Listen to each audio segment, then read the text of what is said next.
Hi, girls. Thanks for waiting. Alright, we have another figure to review today, this time from Camp Crystal Lake. We'll take a look at Freddy's counterpart. Oh, no. Now, this isn't the one from San Diego Comic-Con that people are going crazy over, correct? No, this one has real cloth clothing, and only the mask glows in the dark. Okay. It's got the machete and the axe like the San Diego one had. It's got the same removable mask, just different material. Oh, okay. It's another chance for the fans to own a video game related Jason. Okay. And it's nice and funky, something you never really see Jason wear.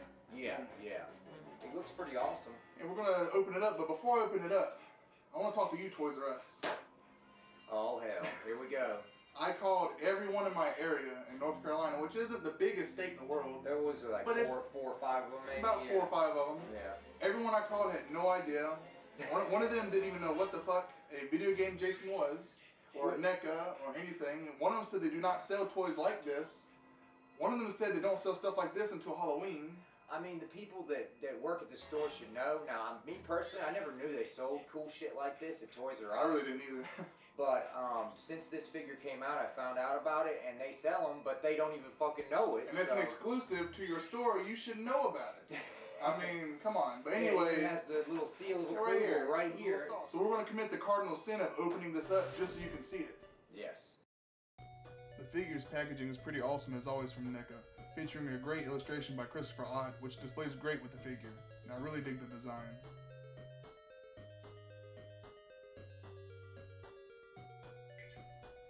The back of the card tells you about the various features, such as his 3 deadly accessories.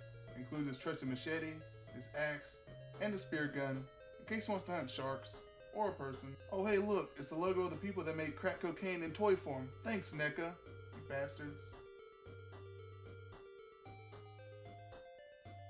The removable mask features a face that only a mother could love. It looks kind of like a sculpt from Richard Brooker's portrayal of Jason. The cloth clothing really stands out on these Mego figures, and they are removable, but I won't suggest that unless you want to see a really angry, really ugly, buff California raisin.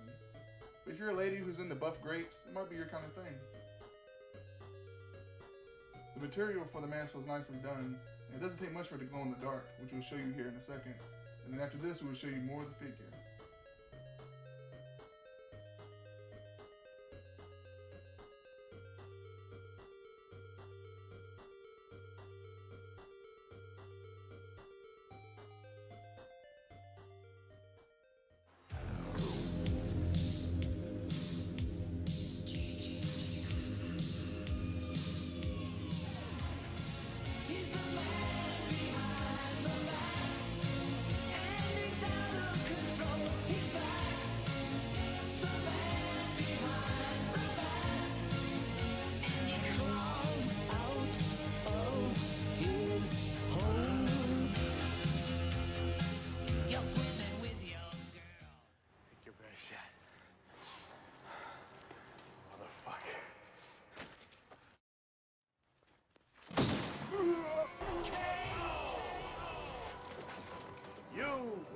Friday the 13th for the NES is so bad, it's good.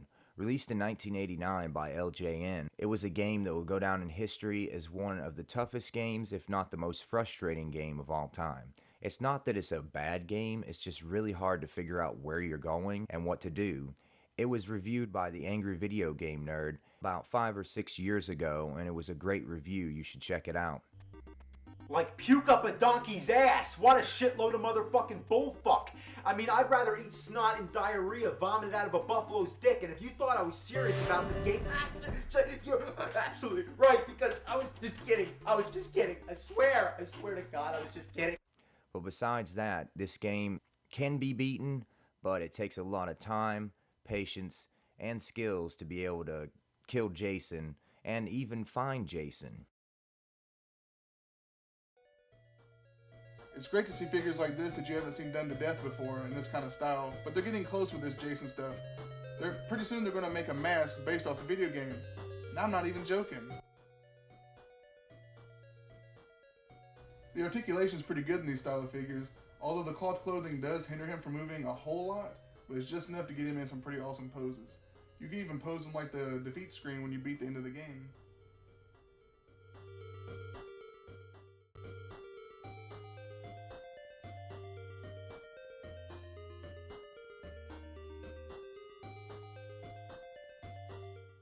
All in all, I highly suggest this figure if you're a Friday the 13th fan or a retro video game fan. It's definitely worth owning and quite unique on its own. Here we will show it to you without the green screen effects just so you can really see the detail.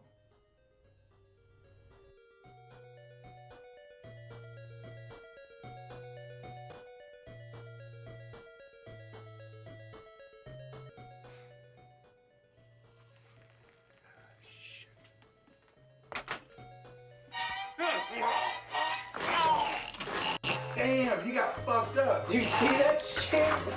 Crazy.